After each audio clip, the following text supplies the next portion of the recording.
revisit where we are, the McStay family murder case. And this, again, was the state of California. This happened in February of 2000, so almost 19 years ago. A family of 4 was discovered missing. Now, as a result, was there a police investigation? Some might argue, based on testimony so far, that there was more of an presumption that the family of 4 had simply chosen to leave. In fact, one theory for approximately 3 years was that they voluntarily crossed the border into Mexico. And in fact, the family car was found at the border on the U.S. side and had been towed a few days after the last sighting of the family. So during that time, their law enforcement was involved. They've been testifying. Detective Smith is currently on the stand. The problem is they don't appear to have lots of information and good details because they were still kind of treating this like a missing family case. Imran, do you agree that they've treated it perhaps incorrectly from the get-go and as a result lost evidence from almost 19 years ago? Yeah, that's probably exactly what happened here. You know, when they initially looked at this case, they had the theory that the family just crossed the border into Mexico, left the United States, evidence went stale, the investigation was sort of most likely put on a back burner because it was a missing persons case rather than a homicide case. So the evidence, the attention that the police were given on this incident, it wasn't necessarily as a homicide investigation. So things, you know, passage of time, you have 3 years before they really start treating this as a homicide. But by then, all the crucial evidence, critical evidence that could have been collected at the time in 2010, that's gone. So, you know, the initial assumption that the family left, crossed the border into Mexico, and simply uprooted and left, you know, that probably did some damage to the investigation by the police. All right, but let's talk about the evidence that exists and see, do we think it's compelling enough for a jury to say, this is the person that did this beyond a reasonable doubt? Because the fact of the matter is they've presented testimony that's been very clear.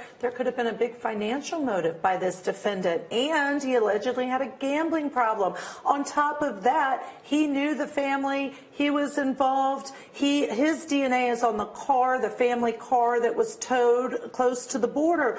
All of these things, and not only that, but the emotion to the jury. They went yesterday, as you know, to visit the gravesite. You have 2 shallow graves, 4 individuals buried. Not to forget, one was a 3-year-old child, the other was a 4-year-old child. The entire family was murdered and just put out like trash in shallow graves in the middle of the desert where no one would find them. If I'm on the jury and hear all of this evidence, I'm going to want justice, and I'm going to put it together and say, listen, this defendant had the motive, he had DNA in the car, we think he did it. What do you think? Right. I mean, it's a heinous crime. You have a whole family murdered, but the evidence is going to have to point to this defendant beyond a reasonable doubt. Now, there's serious questions whether the prosecution is going to be able to do that here.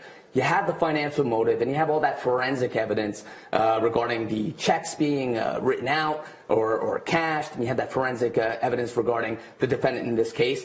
But alternatively, you have this individual Kavanaugh, and the defense is going to point to this person as a possible other suspect. If you drum up enough reasonable doubt in the jury with Kavanaugh as a possible other suspect, the fact that, you know, we just heard from Detective Smith, there's little points that the defense can really hit home.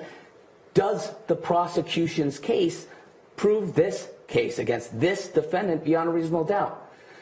It's a heinous crime. You have a family murdered. It's horrible.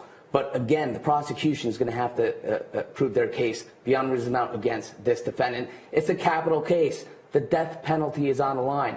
I'm hoping that the jury is going to do their job, and they're going to look at each piece of evidence in this case when a defendant's life is on the line, essentially, at sentencing, and really give it a clear thought. I mean, we have some missteps on the investigation. We have a passage of time where some evidence may have been lost. And you have circumstantial evidence. I was talking about that before. And can the prosecution connect the dots with the circumstantial evidence and point the finger at this defense? It's going to be a hard road, I think. So I'm still going to play devil's advocate because I do think, and we're going to take a break and come back to this discussion, but I think that arguably in this case, Kavanaugh, there's no evidence to tie him to the crime. I think the defense could be using that as smoke and mirrors. We're going to come right back after this short break. You'll want to continue to watch these trials here with us live on Law&Crime.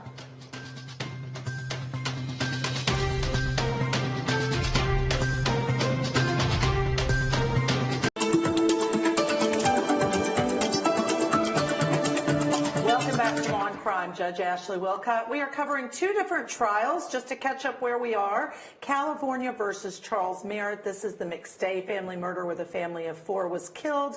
That case has taken a short recess, and so while they are on their mid-morning recess, we will not be covering anything in that courtroom. The second trial that we're currently covering, and we're on day 2, is Iowa versus Cheyenne Harris. This is the one in which Sterling, the 4-month-old, was left in a swing, then died of dehydration and malnutrition and infection.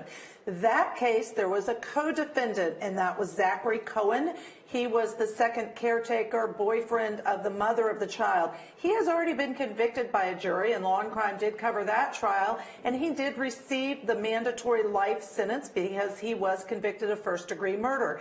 Now we're on day 2 of the trial regarding the mother, Cheyenne Harris. Now she's taking a different strategy. Her defense in this case is diminished responsibility because of an intoxication defense, saying that she lacked the specific intent necessary to have murdered the child because of mental health and substance abuse. So they are on a lunch break. We expect them to come back at 2:10 Eastern Standard Time, which is our time. Certainly we're going to cover both of those trials when they come back live. In the meantime, we want to look at some good testimony that was recorded, and this is in the McStay family murder trial. And this is great testimony because it is a former detective from San Bernardino, and it is Detective Steers, former Detective Steers, testifying about what was at the grave site versus what was in the McStay family home. Let's listen.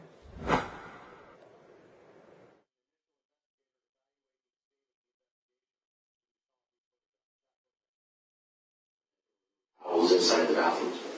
And is this the downstairs bathroom? That's correct. Exhibit number 100. Is that the upstairs bathroom? Yes, the upstairs shared bathroom. And what was significant about that photograph when you reviewed it? Again, no towels. Exhibit 660 in the top left. That is what? That's the master bathroom, and there's one hook with no robe, and then a second hook with a bathroom on. In the bottom left, exhibit number 53. What is that? That's the downstairs bathroom toilet, where there's a decorative rug standing on the toilet seat, and no matching floor rugs or any other type of matching set to it. Did that cause you to look at the evidence that was recovered from the grave sites? Yes. Showing you exhibit number 297 as displayed. What was significant about that? Looking at the fabric and the way it's depicted in the photograph, it appeared consistent with what would be either the bathrobe, if there's one missing from the hook, or from matching rug to the toilet seat cover. Number 293, what was significant about that? 293 appeared to be a towel with a sunflower type print, consistent with a bath towel or beach towel, which I did not notice in any of the other photographs of the residents at the time of search for. Now, the fabric material, fuzzy fabric material in 297 and then the towel in 293, those were not the exclusive pieces of evidence taken from the grave that piqued your curiosity, was it? No, they weren't. There were other pieces of material found. Wow. Well, forensics, as we know, is a science that helps us solve a lot of cases, and we see the evidence so strong in cases because of the forensic evidence. Imran, that's not strong forensic evidence because they're comparing what was missing in the house, like the toilet seat cover, to fabric that you can see in the pictures that we're showing here on Law&Crime that you can barely tell is fabric. And unless I misunderstood his testimony on one of the pictures from the grave, he said, well, this could be a towel. What do you make of this testimony about the different items? You know, I think it goes to sort of the same testimony that we just heard from Detective Smith. There's no certainties. We get a lot of could-haves, maybe. You saw Detective Smith on the stand shrugging his shoulders, and Detective Steers with his testimony, previous testimony, it's the same possibility. I mean, you get a lot of possibilities, but not a lot of certainties. And that's not good when you're the prosecution. You got to prove your case. You got to do it strongly. You got to do it beyond a reasonable doubt. So any point when there's a weakness, right, when the forensics don't add up, when there's alternate theories or alternate suspects that could be pointed to, that's not good for the prosecution. So this case for the prosecution, I mean, they're trying. They're doing what they can with the evidence. And you may have to look back at what was done by the police also, whether that, has put the prosecution in a position where they have to prove their case with evidence which is subpar. But, again, you really have what you're dealt. Right, so the prosecution has this evidence, but the evidence isn't necessarily strong. The forensics aren't necessarily strong. In this day and age, juries, they want clear-cut, strong forensic evidence.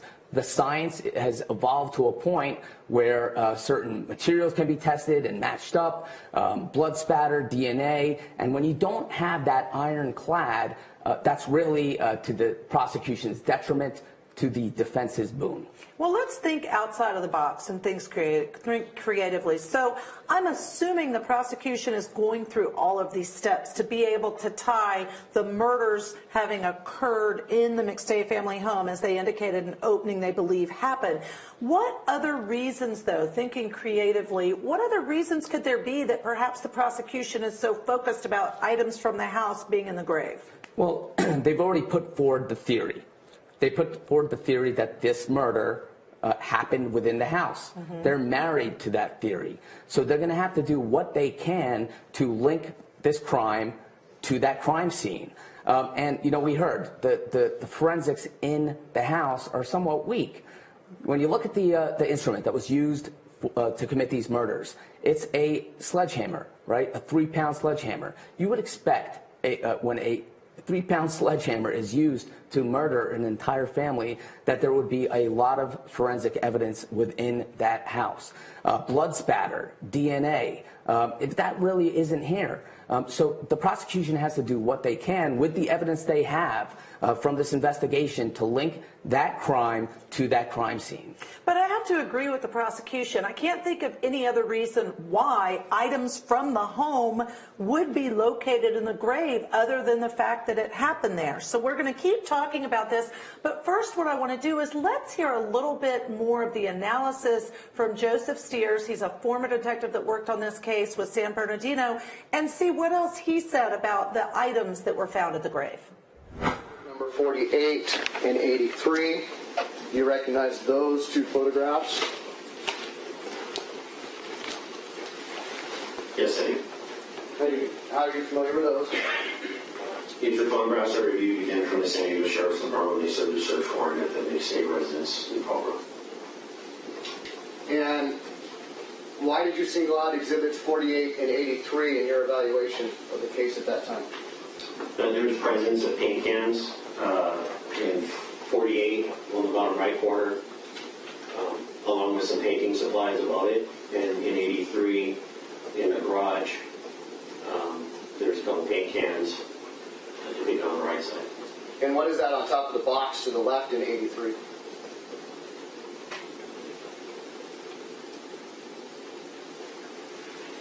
Additional paint supplies. Okay.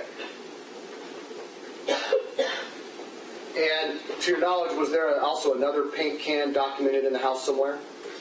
Yes, I believe the laundry room. Okay. Based on that, looking at exhibits number 250 and 348, I believe, if I read that right and correct, do you recognize those two items? Yes, I do. And are you familiar with them? There were photographs of some of the McStay's reserve found in the grave site and the Stanley sledgehammer found in the grave site. And how was that significant to you in evaluating this case in the beginning? Both items had what appeared to be a paint smudge on them. The bra had what appeared to be paint going horizontally across it, and then there was a paint smudge on the handle of the Stanley sledgehammer. And those are consistent with the painting at the residence in Fall River. Objection, foundation.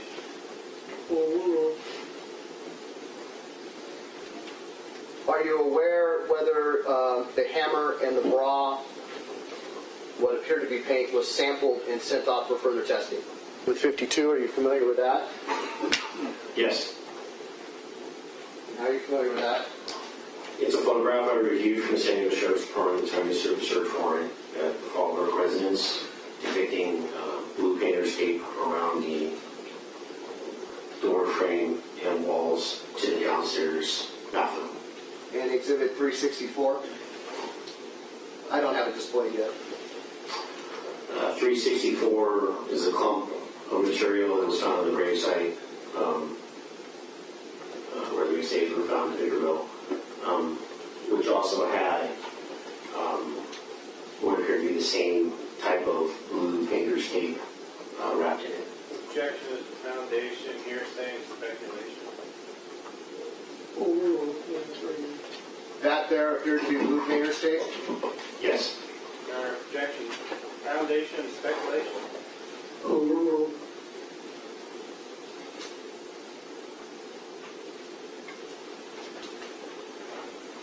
Showing you exhibit number 267 and 268.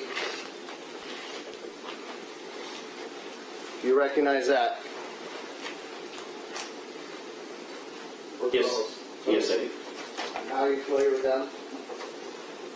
One is, number 267 is a black backpack found in the gravesite of the in Victorville, and 268 were 3 items: a paintbrush, a spoon, and a small little paint type item that was also found in the gravesite.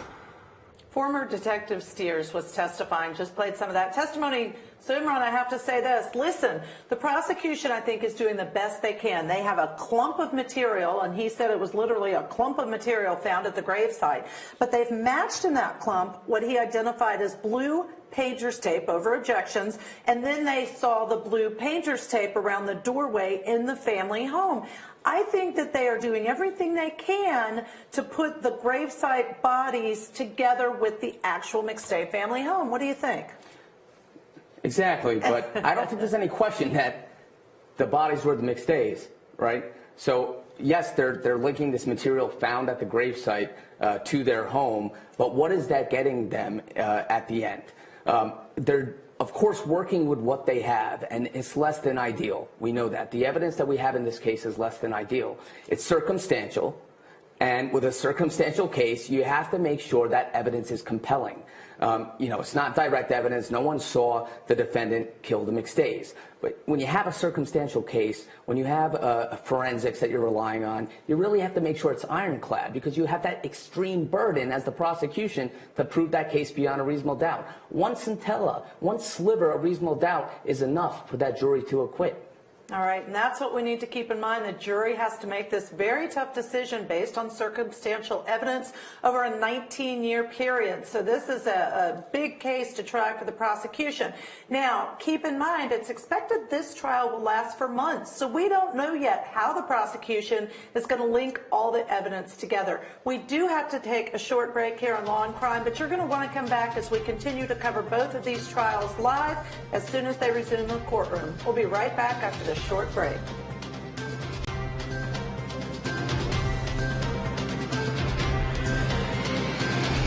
All right, so they have a sidebar. You could hear there was an objection that was sustained. I've got to tell you, I talked about this when I first started watching and covering this trial, the number of objections. A lot are sustained, a lot are overruled. But Imran, I got to talk to you about my concern about the number of defense objections as to foundation and speculation. They made those objections both with this Detective Smith as well as the former detective that Steers that was testifying that we played a few minutes ago. So worst case, the judge is overruling those. But what if the judge is wrong and these objections should be sustained and the answer should be stricken? What does that do for the defense? Well, the defense is laying the ground for an appeal. If the defendant is convicted, I would say almost 100% in this case, there's going to be an appeal. If you don't object, well, that objection and that issue is not preserved for appeal. So any question that the defense finds objectionable, they're going to want to object to that. preserve that for appeal. And if the judge ruled on that objection incorrectly, well, an appellate court could find that as an issue, and it could reverse that conviction. And then it's going to be sent back. There's going to be another trial. But that's why the defense wants to make those objections. They want to preserve that for appeal. So I get it with foundation and speculation. So that means that if they're testifying incorrectly, they are saying things about evidence that they haven't yet really gotten the right way in to talk about, or they're speculating about what they think, and they're not qualified to give their expert opinion, so they really can't say what they think. I get those objections, but there have been a lot of objections throughout this entire trial. Tell me, as a trial attorney, what's your rule of thumb, regardless of who you're representing, about how often you actually object? Of course. Well, you don't want to be too, quote unquote, trigger happy with your objections, because you don't want to. It's a certain appearance you want in front of the jury. You don't want to disrupt the flow of trial with too many frivolous objections. I got to point out that they have to be frivolous objections. Sometimes you want to break up the testimony with an objection, even though you know the judge is going to overrule it, because you want to break that testimony up. You want to throw your adversary off their game. Sometimes an objection is great to do that. If you feel the testimony is going in a way which is not beneficial to your client, well, you may want to throw an objection in there because you want to sort of disrupt that testimony for the jury. It's all strategy, and when you're a trial attorney, you got to master that strategy, because you don't want to seem too overzealous with your objections, but then you also want to use it, A, to preserve an appellate record, and also strategically to perhaps throw your adversary off. Right. So I agree with all those good rules of thumb, but here's what's interesting, too. This judge, we've observed frequently after objections, calls them all up for a sidebar and has a conversation, and then sometimes he finishes that conversation by he himself asking questions of the witness. In the trials that you've been in, is it typical? I know as a judge, I don't do a lot of sidebars. It's not, I usually want it on the record, don't need to have a sidebar except certain unusual circumstances. What do you think of this technique that he tends to pull the attorneys up pretty frequently? Well, I think every judge has their sort of rule of court, or the way they run their courtroom.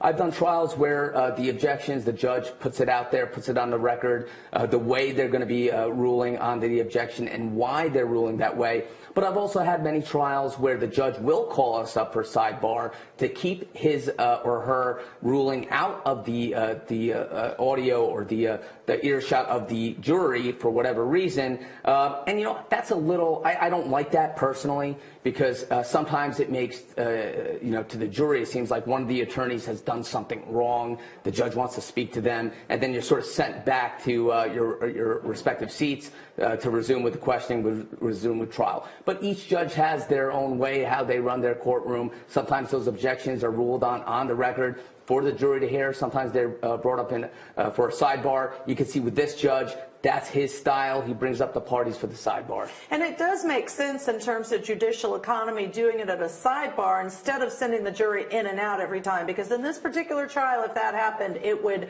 take a lot of time. So we're going to take a short break, and we'll be returning to the Merit Trial Live after we come back.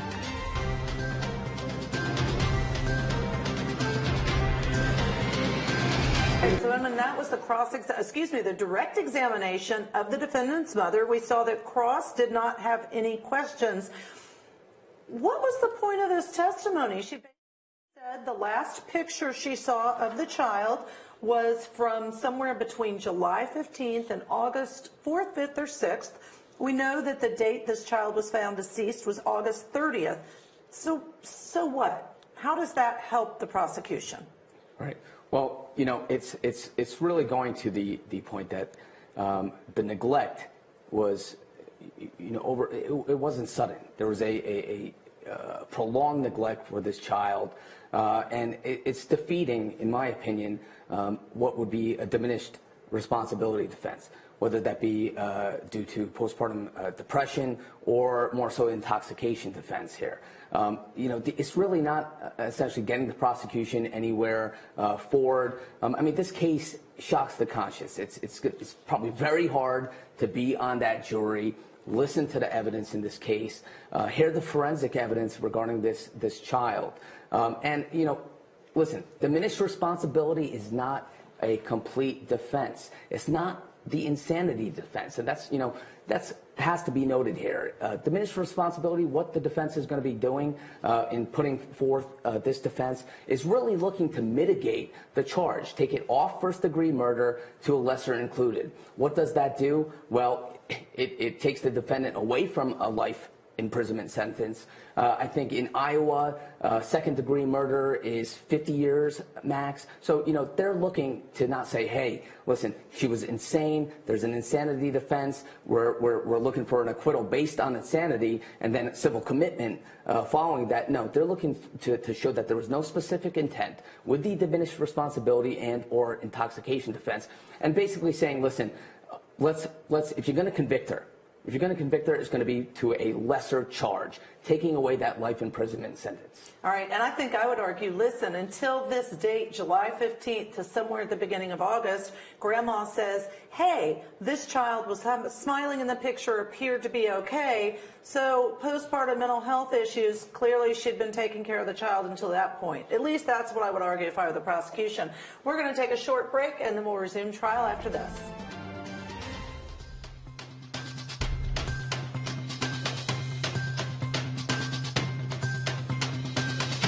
All right, so that is Jordan Clark. Again, he's the individual, and you could hear that he testified, did you know there was a baby in the apartment? And the answer was no. He then also testified that the mother took good care of Nala, who's the 2-year-old child who also resided in the home with the baby Sterling. So Imran, I've got to ask you, I'm getting all caught up, because for me it's very clear. It's going to be very hard for defense to argue a diminished capacity or any type of defense based on drug use or mental health when she is, according to this testimony, taking very good care of the 2-year-old child, but has completely neglected the baby. What do you think? Yeah, I agree. And you see the prosecution is essentially putting out the building blocks to put that theory out there. They got testimony out from the investigator who went to the house, who saw that there was food in the fridge. There was the shopping list or the receipts that showed that the defendant was going to the supermarket, getting food. So she had the capacity, the mental capacity to realize that, food needs to be in the house. Her other child needs to be fed, yet you have the baby completely neglected. So it's hard to really put forward that diminished capacity defense, the intoxication defense, because it's not a pick and choose defense. If you are diminished because of intoxication, because of drug use, you're not necessarily saying, okay, I'm going to neglect my baby, yet I'm going to properly feed my 2-year-old. So that sort of pokes holes in that theory from the defense, and the prosecution is putting that forward. Now you have this witness on the stand. They're getting out through this witness that the 2-year-old Nala was appearing to be well-nourished. He saw food prepared for this child, and he had no idea that there was a baby within that house. So really, the prosecution has noticed that the defense is going to go that route with diminished capacity, with intoxication, and they're putting forward on the prosecution case, they're making sure that they're going to refute that defense when it comes down the line, and they're putting out the evidence to show that she didn't have diminished capacity, she had the wherewithal to take care of Nala, but what happened to this poor child? And that testimony to me is not only the wherewithal, but it also talks about, he thinks that she was fun with her and having fun with the little 2-year-old. So it goes one step further. We're going to return to court where he's still testifying, Jordan Clark.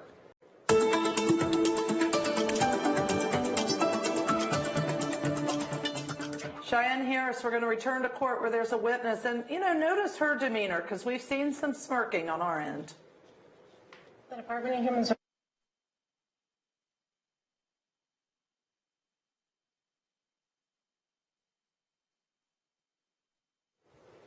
All right, so I'm going to bring Imran in. I know we were talking about on one of the breaks, and you were the one that really pointed it out when they start talking about the texting and the affair that she apparently was having Jordan Clark, at least via text. What did you note about her demeanor?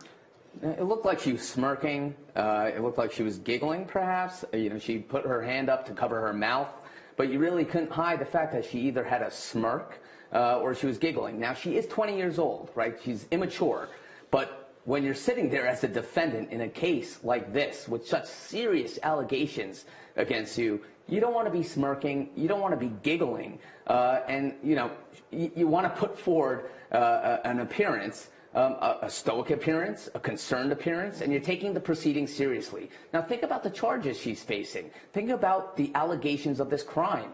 You don't want to be smirking there. I mean, that's a horrible look to the jury. And if I was her defense attorney, when there's a break, I would pull her aside. I would say, listen, cut it out.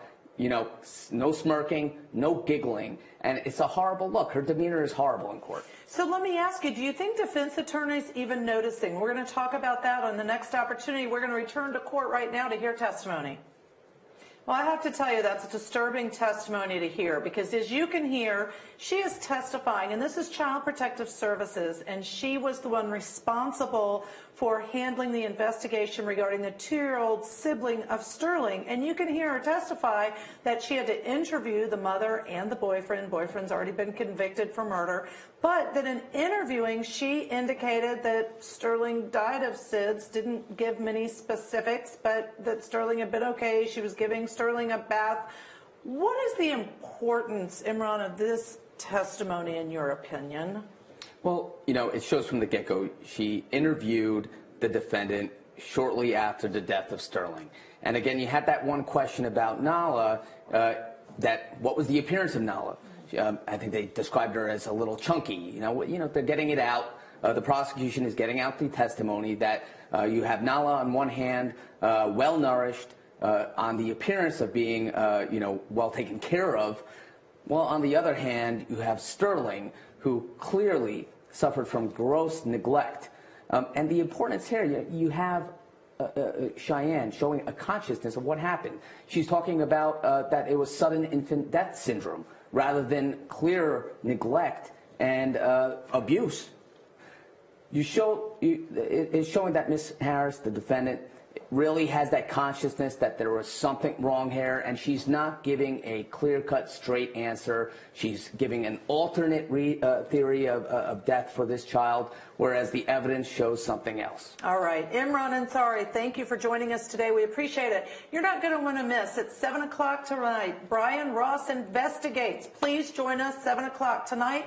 We are going to take a short break, but we will resume live trial coverage when we come back on Law and Crime.